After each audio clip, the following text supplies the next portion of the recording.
честью и гордостью нести высокое звание юноармейца. Клянусь, клянусь, клянусь!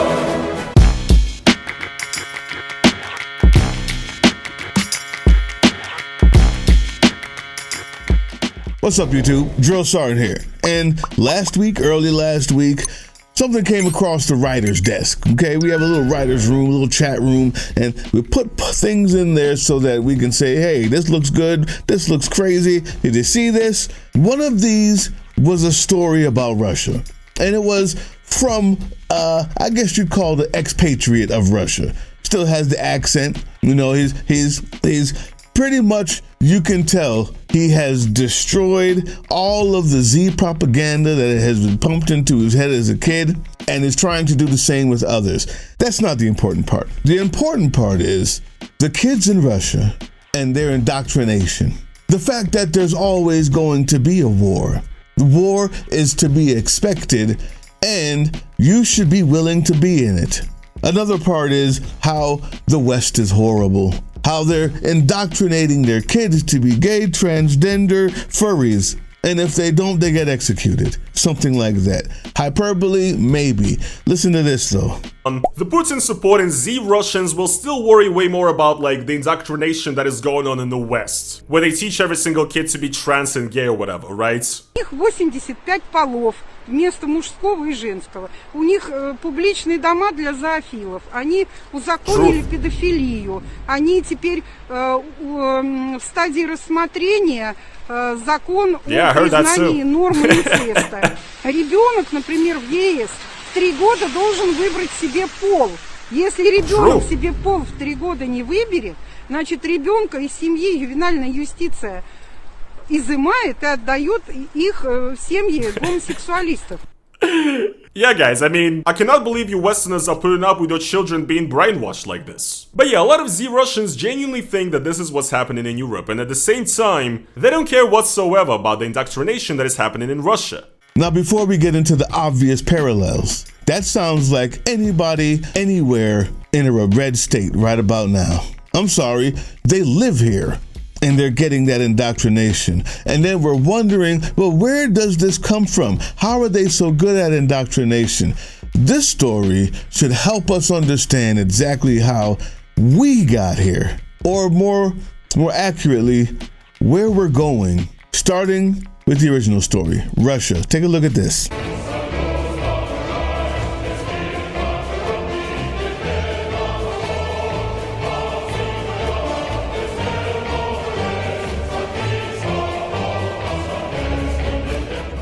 Честью и гордостью нести высокое звание юноармейца.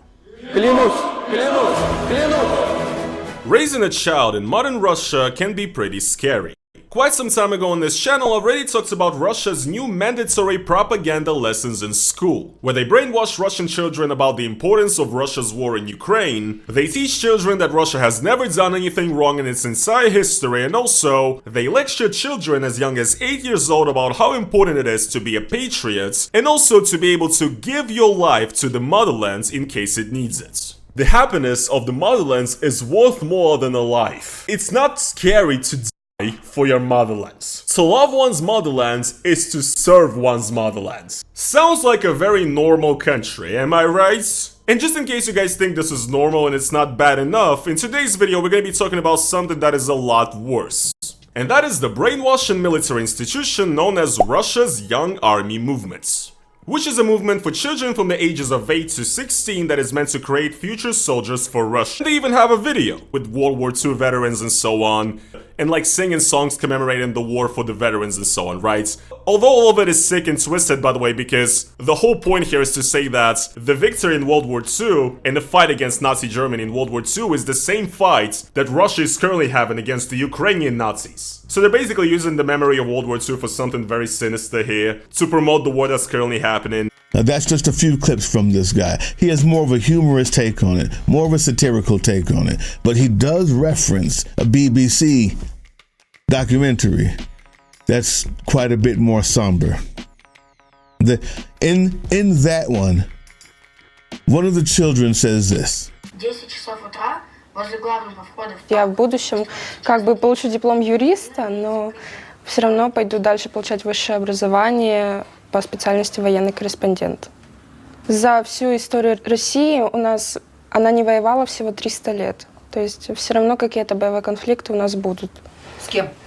Возможно, и с Западом. Вот США, они никогда не успокаиваются, поэтому вот сейчас начинаются на Израиле боевые конфликты, то есть все равно что-то будет. A quote from Vladimir Putin says, Bismarck said wars are not won by generals, but by school teachers and priests. That is absolutely true. It's about developing a spirit of patriotism in the young. We are already moving in this direction, end quote. So it turns out the Z propaganda that the Russian state encourages isn't the only thing to worry about.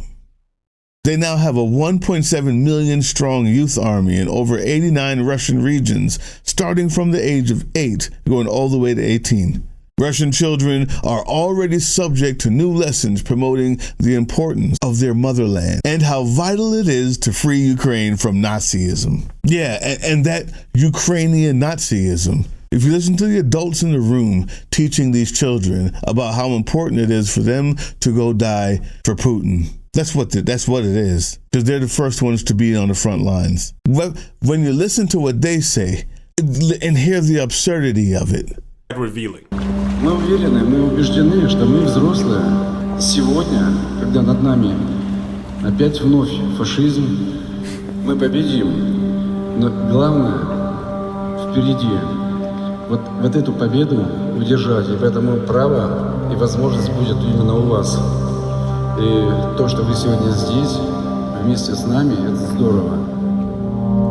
Wow guys, what a woke Russian soldier. He's talking about the looming threat of fascism that is over Russia. He's clearly gotta be talking about the militarization and the xenophobia and so on that is rampant in society right now, right? He's definitely talking about the Russian government and Vladimir Putin, right? No guys, he's not. He's talking about fighting the Nazis in Ukraine, obviously. Because there is zero fascism in Russia. Absolutely zero, guys, of course, yeah. Isn't it funny that fascists always call everything else fascist? Isn't it funny that fascists, while living in a fascist state, still have an easy time convincing everyone else that everyone else is the Nazi? Well, you can do that when you start at 8. You can do that when you call Lenin grandpa. That's what they call him. They sing songs about him. Если бы не мой дед, не его побед свет, то какой бы знали б мы страну, мы б ее не знали. Если бы не мой дед, не его мечты след, мы с тобой под солнцем этих лет даже не мечтали.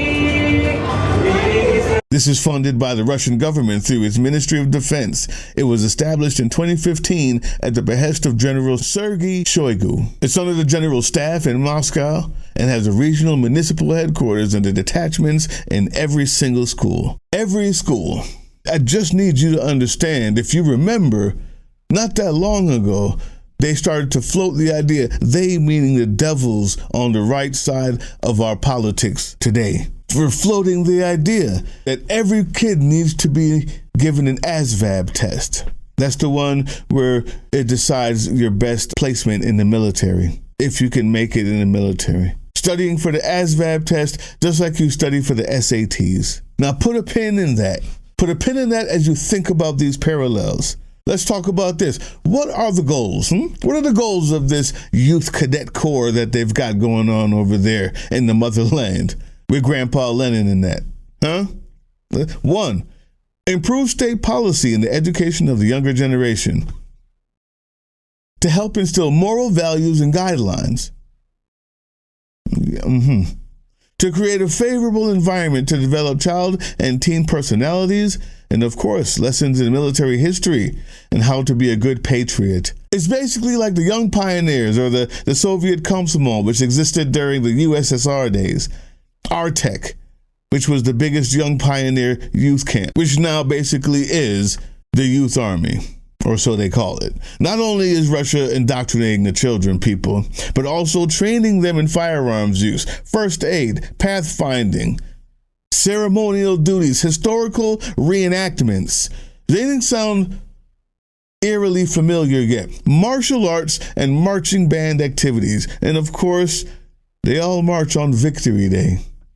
Russian children are being taught that war in the future is inevitable. I showed you that. Maybe with America, or just the West in general. It's quite a frightening thought that the 8-year-old could disassemble, then reassemble a weapon while wearing a military-like uniform. It's surreal seeing Russian children wholeheartedly convinced that a war with the West is coming in the future and winnable. And like all fascist states, the coming war, the just ending war, and the current war is the politics. There's nothing else. You can't talk about the robber barons. You can't talk about the industry that are all owned by the people and the cabinet members. You can't talk about education that's all run by a single state arm for the purposes of patriotism. Not history, not world history, that's for sure. Mathematics for the state. Language arts for the state. Media education for the state. You can't do any of that. You talk about morals, the good old-fashioned morals. Then they're only moral if it leads to the state. And the only way to keep that as your only politics, there has to be something you're always fighting against. Because it's your state versus who? There's a coming war. Of course there's going to be a war. Will war ever end? I mean, would that be a good thing? I'm not even sure if it would be. You get the sense in the kids' minds that if you were to ask them, well, what about if war ended? They would say, I'm not sure how I like that. Isn't there always a war coming? In July 2022, the EU put the entire Youth Cadet Corps under sanction for allegedly fighting in the Ukraine. So Russia is sending teenagers to the front lines, but it's all for the love of the motherland. Even if it's not your motherland. This article describes how Ukraine's children in occupied areas are also being encouraged to join. Now let's take a look at the military history that they're being taught over there. This is indeed questionable at best as it comes to the Western allies. Who won World War II, that kind of thing. I mean, sure, like all countries, you're going to learn songs about patriotism, the Russian bravery, and the more patriotic ones about the blood of the fathers. We have them here. When those are your only songs, though. It reminds me of something that, 4-foot-tall MAGA Moses grinder Mike Johnson said, talking about Bad Bunny hit the Super Bowl. He'd rather Lee Greenwood, the 80-year-old, who's still proud to be an American. Yeah, those types of songs. It's the difference of learning those songs as a kid and those being your only songs. There's no Bad Bunny in Russia. I'd say that's a bad thing.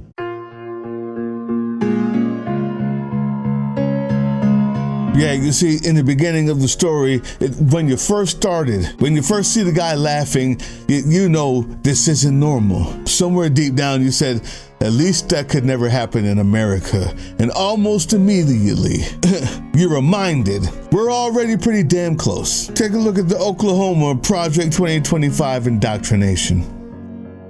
Oklahoma. Not your Scott give. We're excited to announce a new office here in the Oklahoma State Department of Education. That will be the Office of Religious Liberty and Patriotism. For too long in this country, we've seen the radical left attack individuals' religious liberty in our schools. We will not tolerate that in Oklahoma. Your religious liberties will be protected. We have also seen patriotism mocked and a hatred for this country pushed by woke teachers' unions. We will not tolerate that in any school in Oklahoma. We want our students to be patriotic. We want our students to love this country. And we want all students' religious liberty to be protected. I will now say a prayer. And to be clear, students, you don't have to join. But if you so wish, I'm going to go ahead and pray. If indoctrination is the litmus test, YouTube, I say that sucks all the litmus right out of the classroom.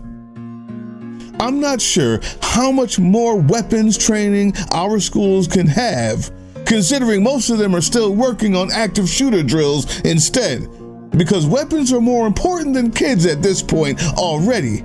But other than that, if the goal is to tell you that God bless America and no place else, which was a comedy line from a movie back in the day, when that becomes what your only education is, how to be patriotic. Just because we can't have the guns training because we're still learning how to duck from them here, it only leads to one conclusion. America has to be infallible. They teach children that Russia has never done anything wrong in its entire history, and also, they lecture children as young as 8 years old about how important it is to be a patriot. They teach children that Russia has never done anything wrong in its entire history. It has to be infallible. It can never be wrong. In order to say that you're the most religious and the most patriotic, it means that anytime you mention any of the faults that you've done, which is real patriotism, by the way, learning about the faults so you can grow from them, learning about the mistakes so you can learn from them. That doesn't exist in a cartoonized, Grandpa Leninized education system, which is what they want in Oklahoma and every other red state especially, and written in black and white in Project 2025. The next best thing, the next logical step, the conclusion ends up being PragerU is now your new academic litmus test. PragerU is now your new academic standard, America. So, what is PragerU and what does it have to do with the schools? It's just a social media platform, right? No, not anymore. Now your child could be learning direct from their distortions, not just history, but also things like climate change. Spoiler alert, they're not that into it. Things like slavery. Oh, not that bad. That's their stance. As whitewashers of American history is because we have covered Christopher Columbus honestly. And so on the PragerU side, we made a clip for 3rd through 5th graders. It's a short 10-minute video that gives the biography of Christopher Columbus from the perspective that a child should be able to watch, right? And Christopher Columbus says that in his way that he thinks that slavery is okay. And it is very likely that if you traveled back in time and you asked Christopher Columbus, how do you feel about slavery? He would not have said, I think it's abhorrent and I'm still doing it, right? He would have probably said that he thought it was okay. We then have the kids who are the PragerU representatives push back against Christopher Columbus and say, we believe that slavery is abhorrent and it's evil. And then he responds, oh, magnifico, great thing. Okay, things are different times. What the media liars do is they take the clip of just Christopher Columbus saying that he thinks that slavery is okay, and then they say that PragerU is whitewashing history. I got it. We were just misinterpreting. We cut it up to fit our narrative. They were trying to push back, and that was the point of the story. Oh, well, let's just see. Let's see. I'm just going to show it here, and I won't do any cuts, I promise. The place I discovered was beautiful, but it wasn't exactly a paradise of civilization, and the native people were far from peaceful. But you just said the Taino were peaceful. They pretty much are, but there are other tribes who aren't. The Taino I had met had cuts and scars and bruises all over them. I asked why, and they told me about the Caribs, who are vicious, warring cannibals. Cannibals? Like they eat people, see. Whoa! Right? Hey, all the things that are bad in the world I come from, jealousy, lying, murder, war, it all exists in a land I just found too. But in Europe we draw the line at things like eating people and human sacrifice. Some of the native folks from where I just left do those things regularly. So, these people in your time who think it was a peaceful paradise are misinformed. Or lying. Yeah, but what about slavery? You didn't deny that. Deny? No. Slavery is as old as time and has taken place in every corner of the world. Even amongst the people I just left. Being taken as a slave is better than being killed, no? I don't see the problem. Well, in our time, we view slavery as being evil and terrible. Ah, magnifico! That's wonderful! I'm lucky that it's reached such a time. But you said you're from 500 years in the future? How can you come here to the 15th century and judge me by your standards from the 21st century? For those in the future to look back and do this is, well, estúpido. Are you calling me dumb? Certainly not. I can tell you're a very smart young lady, but the idea of throwing away the past because of your present values is... Listen, I love and am thankful for the ancient Greeks, but they did lots of things that here in 1493 I do not agree with. They permitted lifestyles and worship gods that, as a Christian, I think is very bad. But that doesn't mean I should respect and honor all the incredible and amazing things they did. So good has to be some tiny then? That is a great question. I told you I knew you were smart. Some things are clearly bad, no matter when they happen. But for other things, before you judge, you must ask yourself, what did the culture and society of the time treat as no big deal? Not everyone can time travel as you do and see how normal becomes very not normal. The pushback was the point there, huh? Now listen, it's fine to have a healthy debate amongst Americans, national debate on opinions, but that's just the thing. You can debate opinions, not facts. PragerU has none. PragerU is not a university. It holds no educational accreditation, and yet school boards are using it to teach American children, literally, in the classroom, online. In the classroom, online, and even if you're not doing online education with the school board or with the state, right? You're a homeschooler, they got something just for you too. And they expect you to go past the SAT with that shit and then try to get into college. They don't want you there either. They would much rather you in the Soviet-style youth military program. What you need all that fancy book learning for? What you need to know is the 10 Commandments, how to be a good American soldier, and find your butt over there in Venezuela on somebody's fishing boat, without question. Oh, and all the extra generals and all the not extra, important generals have all left. They're jumping ship. Excuse the pun. They're leaving if they're not getting fired. When Putin said, you don't win battles with generals, but with school teachers and priests, this is what he meant. It's a forever war. The people that have institutional knowledge, training, experience, gone.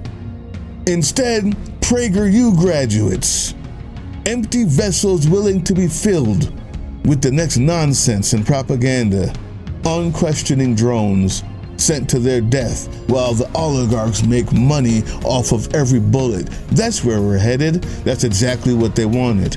Oh, that's going too far. You don't think so? Well, no, you guys do. You're smart. MAGA people who are here by accident and just so happen to still be watching because they love the Russia part so much. Before you click away, yeah, that's exactly what they want.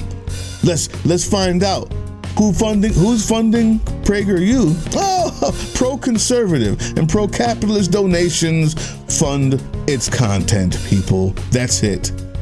Early funding came from the fracking billionaire brothers, Dan and Ferris Wilks. Members of the Wilks family also sit in PragerU's board. Lind and Harry Foundation, Fidelity Charity Gift Fund, Donors Trust, National Christian Foundation, and the Dick and Betsy DeVos Foundation are all large contributors promoting PragerU's deliberate misinformation to its audience. That's kids. Yeah. So that they can keep making money while spilling your kids' blood. That's the business model. That's the Russian model. That's the authoritarian model. That's why you don't want education. That's why you want to burn library books. That's why you indoctrinate the kids in Russia at 8 so that they can feel proud to die at 18 fighting a nebulous West that's jailing kids for not turning furry fast enough. And you believe that? Yes.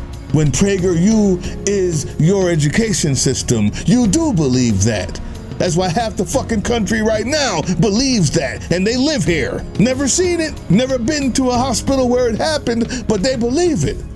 Because they have been homeschooled to death and were told by Rick Santorum that when Barack Obama said, I want all kids to get higher education, to go to college, what a snob was his words. And like fucking white seals, all the people in the crowd said, yeah, I want to be toothless, dumb, stupid, preyed upon by the rich who go to Harvard because college ain't for me.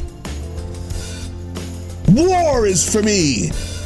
Praising Trump, that's for me.